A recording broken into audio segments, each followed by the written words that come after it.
तामुलपुरनि थाइगिरखारि सकआव थानाय हिरिम्बा हालामारि खुंगा 11थि गोथार बाथौ सान खुंफुंनो साखाफारा। खुंगा 11थि गोथार बाथौ सान खुंफुंनो आरो तामुलपुर जिल्ला BCAA नि 3थि गेट टुगेदार एबा लोगो हमलायनाय हाबाफारि खुंफुंगोनखौ बिथा खालामनानै दिनै बाथौ थानसालियाव गाहाय खुन्थिया गायसननाय हाबाफारि लादों। गाहाय खुन्थिया गायसननाय हाबाफारिखौ मावफुंनानै होयो 30 नं गरेश्वर बियाबनि MCLA पबित्र बर'आ।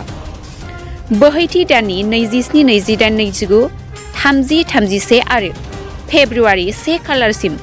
6 साननि हाबाफारिजों खुंफुंगोन। तामुलपुरनि थाइगिरखारि सकनि बाथौ फोथाराव हिरिम्बा हालामारि खुंगा 11थि गोथार बाथौ सान फालिथाय हाबाफारिखौ फैगौ 27 जानुवारिनिफ्राय सोलिनो गोनां तामुलपुरनि थाइगिरखारि सकआव हिरिम्बा हालामनि खुंगा 11थि गोथार बाथौ सान फालिनाय हाबाफारिजों लोगोसे 29 जानुवारि खालारखालि सानसेनि मेहेरगोनां हाबाफारिजों तामुलपुर जिल्ला BCAA नि 3थि गेट टुगेदार एबा लोगो हमलायनाय हाबाफारिबो लाफादों। दिनै गाहाय खुन्थिया गायसननाय हाबाफारियाबो जानानै थांबाय मा बुं? गिबियावनो हिरिम्बा हालामारि बाथौ फोरबो फालिथाय आफादनिफ्राय नैबे ओनसोलजों लोगोसे बिटिआर बाखि रायजो राजाफोरखौ आङो खुलुमहरग्रोनाय थाबाय। दिनैहाय जोङो लाइखुथा स्थापन खालामदों हिरिम्बा हालामारि बाथौ फोरबो फालिथाय आफादनिफ्राय थांनाय बोसोरफोराव जाबायदि जोङो गाजा गोमजायै हिरिम्बा हालामारि बाथौ फोरबो फालिथाय आफादा फोरबो जों नैबे सिथ्लायाव फालिबोबाय दङ। देग्लायबो जोङो 6 दिननि हाबाफारि लानानै 27 जानुवारिनिफ्राय 1 फेब्रुवारिसिम 6 दिननि हाबाफारि लानानै जोङो गाजा गोमजायै जोङो फालिनो थाखाय दिनैहाय लाइखुथा स्थापन खालामदों। बेवहाय जोंहा बे 6 दिननि जा हाबाफारि बे हाबाफारियाव जोङो गोबांथार जोङो हाबाफारिफोर लानानै जोङो खुंफुंनो थाखाय आखायाव लादों। जेरैबायदि जोंहा काबादि, भलिबल, आरज बादायलायनाय, मिस बिउटि आरो बिदिनो धोरोमारि सावरायलायनाय, लोगोसे जोङो जोंनि अनजालु फरायसुला फरायसुलि बिथांमोननिसिम जों लेटार रिसार्च जों बेफोरबायदि गोबांथार हाबाफारि लानानै देग्लाय जोङो 6 दिननि जि हाबाफारि बेखौ जोङो गाजा गोमजायै खुंफुंनो थाखाय जोङो आखायाव लादों। लोगोसे दिनैहाय हिरिम्बा हालामारि बाथौ फोरबो फालिथायनिफ्राय जोङो फोरमायनानै मोजां मोनगोन दि जोंहा 29 जानुवारि खालि नैबे तामुलपुर डिस्ट्रिक्टनि बिसा जायखौ जोङो बर' सावथुन होननानै मुलुगनि महरगिरिफोर होननानै जों मिथियो। तामुलपुर डिस्ट्रिक्टनि बिसाया 29 तारिखआव नैबे जोंनि हिरिम्बा हालामारि बाथौ फोरबो फालिथाय आफादा जे 6 दिन जे जोङो खुंफुंनो थाखाय आखायाव लादों, दा बेवहाय 29 तारिखआवनो जोङो जोंनि प्रग्रामनि गेजेराव जोङो तामुलपुर डिस्ट्रिक्ट जा बिसा बिथांमोननो जोङो सानसे बिथांमोननो जोङो प्रग्राम जोङो हगारनानै होदोंबा बेवहाय बिथांमोना खुंफुंगोन। आरो जोङो धोरोमारि जि सावरायनाय बा गेवलां मेल नैबे ओनसोलाव जोङो गासैबो बाथौ सिबिसुला बे हिसाबै जोङो जोंनि बर' समाजनि जि बाथौ धोरोम जों बेखौ गासै रायजो राजाफोरनो आबुङै मिथिसार होनो जोंहा मोनसे थि जोङो गेवलां मेल लाखिनाय जादों। दा बेवहायनो जोङो गाहाय आलासि हिसाबै जोंहा बिटिआर नि चिफ मानगोनां प्रमद सार जों बिथांखौ थि खालामनानै दोनदों। लोगोसे जोंनि आसामनि स्पिकार बिस्वजित दैमारि बिथां सारखौबो जों थि खालामदों। लोगोसे आरो जोंनि सेन्ट्रेल बाथौनि जे आलासि जोंनि गेजेराव सफैगोन, लोगोसे नैबे ओनसोलनि जायफोरानोखि इन्टेलेक्सुयेल एबा फोरोंगिरि बिथांमोनखौ जोङो माननि आलासि हिसाबै थि खालामनानै बर' बाथौआरि समाजनो एबा जोंनि रायजो राजाफोरनो जोङो गेबेङै बाथौनि सोमोन्दै फोरमायनाय मोनसे हाबाफारि एबा गेवलां मेलखौ जोङो 1 फेब्रुवारियाव लास्ट दिना जोङो लानाय जादों। लोगोसे हारिमु जोङो सानफ्रोमबो जोङो हारिमु आयदा जों बेफोरबायदि जोंनि नैबे हिरिम्बा हालामारि बाथौ फोरबो फालिथाय आफादा जे 6 दिनाव सानफ्रोमबो जोङो हारिमु आयदा जों लाखिनाय जादों। लोगोसे जोङो जे साननै जे जोङो गायक जोङो लाबोनो नागिरदों। जोंहा मा होनगोन बसुमतारी बिथाङाबो गायक, करुणा, मयराभा आरो अमर माने अमर बर' बिथांमोनखौ जोङो नैबे जोंनि जा 6 दिननि जि हाबाफारि दा बेवहाय जोङो लाबोनाय जादों जोंनि जा कालचार नाइट बियो हरफ्रोमबो जोंहा सोलिबाय थायो हयतोबा जायफोरानोखि नैबे 10 बोसोरनि आगोल नैबे जोंनि जा हिरिम्बा हालामारि बाथौ फोरबो फालिथाय आफादनि जे फोरबो फालिनाय बेवहाय बयबो लैहोर लैहोर फैदो आरो बिथांमोना नुलांदो आरो देग्लायबो गुबुन बोसोरनिख्रुइ जे साबसिन जोङो खालामनो थाखाय जोङो थि खालामदों दिनै हिरिम्बा हालामारि बाथौ गौथुमनि बानजायनायाव 11थि बोसोरारि बाथौ महामेला बेखौ बेनिनो गिबि खुन्थिया गायसनजानाय जिथु हाबाफारि बे हाबाफारियाव बाहागो लानानै मानगोनां गागि आफादनि आफादगिरि बि देवलें बिथां आरो बे हाबाफारियाव नुजाफैनो हानाय मेरु गौथुमनि बाथौ मेरु गौथुमनि मानाव गेदेर नेहाथारि आदा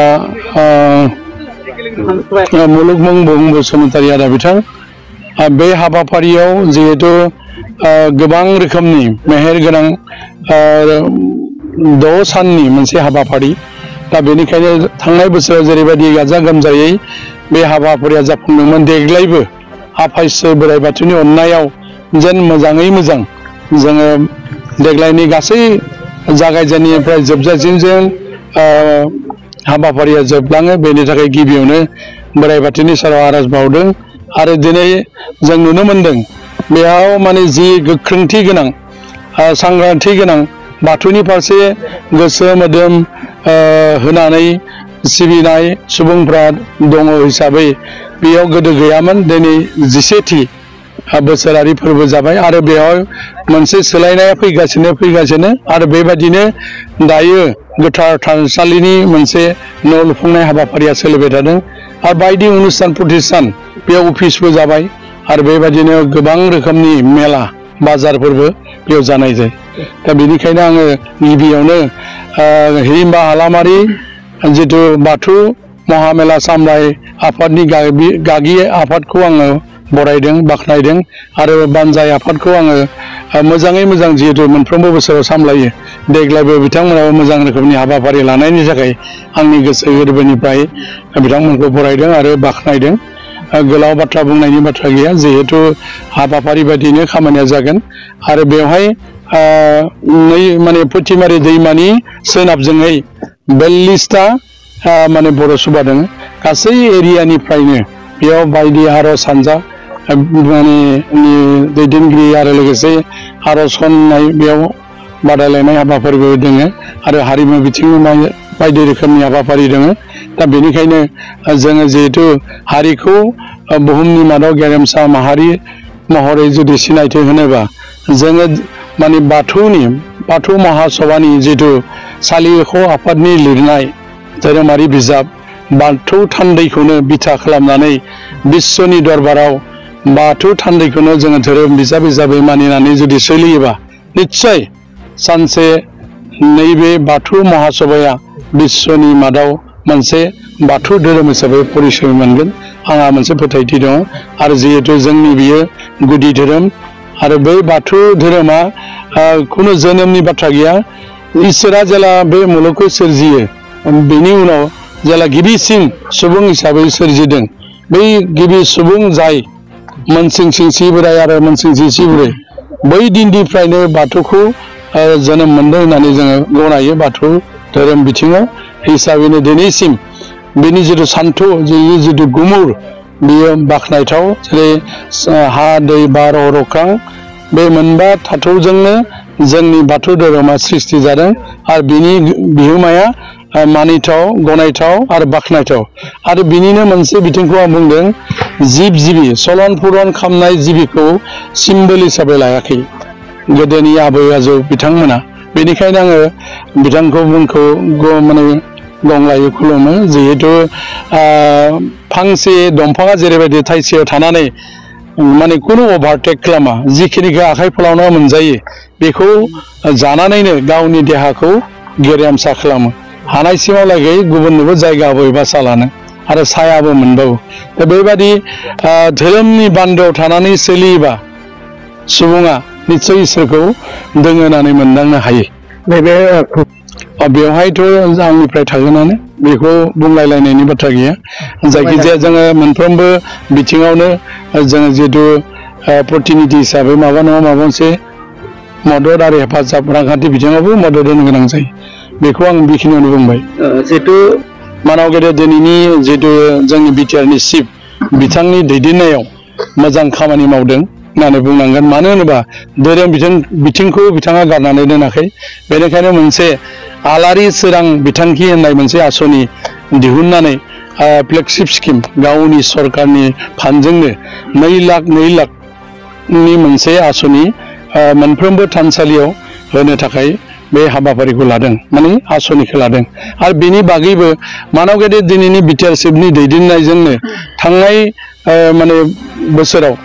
माने जोंनि तेजपुरनि थेलामारायाव जितु गौमा आरज सेन्ट्रेल गौथुमजि बे गौमा आरजनि बिथिंजों जोंनि माने होम मिनिस्टार भारतनि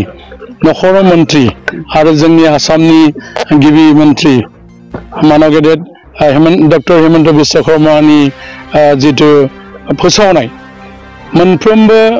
माने थानसालियाव जेनेबा 1000 थानसालियाव 5 लाख होगोन होननानै बिथाङा बै गौथुमनि गेजेरजों फोसावदोंमोन आरो बेखौ जोङो मोननायनि लामायाव दङ दायो डिसिनि आन्डाराव बे माने फाइल प्रसेसा जानानै कमिटिफ्रा बेखौ मोननायनि लामायाव थांबाय थादों दा बेनिखायनो धोरोमनि बिथिङाव जोंनि बिटिआर सरकारनिफ्राय जोबोद मोजां मदद आरो हेफाजाब होनायखौ नुनो मोनदों निश्चय बिश्वनि दरबाराव मोनसे समाव माने जोंनि बे बाथौ धोरोमा गोसारथिगोन आरो मानो होनोब्ला नेपालावनो जा बांलादेशआवनो जा बायदि जायगायाव बर'फोर जेराव दं बे जायगायाव जोंनि बाथौनि जितु माने फोसावनाय बेखौ गनायदों आं बेनिखायनो सेन्ट्रेल बाथौ गौथुमखौ आंनि गोसो गोरबोजों बरायदों आरो बिथांमोनखौ बाख्नायदों जेन जोङो मोनसे समाव थांनानै बाथौ धोरोमनि बिथिंनि गेजेरजोंबो जेन बर' हारिया सिनाय जायो जोंनि हिरिम्बा हालामारि बाथौ फोरबो फालिथाय आफादनिफ्राय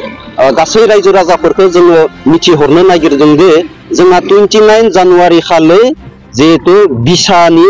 बे नैबे सिथ्लायावनो मोनसे प्रग्राम दङ दा बेवहाय जेसेबांखि जोंनि महरगिरिफोर दङ तामुलपुर डिस्ट्रिक्टनियानो जा अन्यान्य जेसेबांखि महरगिरिफोर दङ बिथांमोना गासैबो जोंनि नैबे 29 तारिखनि जि हाबाफारि बेवहाय फैगोन बेनिखायनो आं खावलायो जिहेतु जोंनि नैबे हिरिम्बा हालामारि बाथौ फोरबो फालिथाय आफादनि जि फोथाराव 29 तारिख खालि बिसानि मोनसे प्रग्राम दङ बेवहाय गासैबो महरगिरि एबा एक्टर एक्ट्रिस गायक बिथांमोना फैजोबगोन बेनिखायनो आङो गासै बाथौ सिबिसुला एबा रायजो राजाफोरखौ लैहोर फैनानै जोंनि जा 29 तारिखजों लोगोसे जाखिनि 27 तारिखनिफ्राय 1 फेब्रुवारिसिम जि फालिनो जोङो लाहार फाहार खालामदो बेवहाय गाजा गोमजायै सानफ्रोमबो फैगोनखौ जोंनि हिरिम्बा हालामारि बाथौ फोरबो फालिथाय आफादनिफ्राय गुरै खावलायहरनाय जाबाय।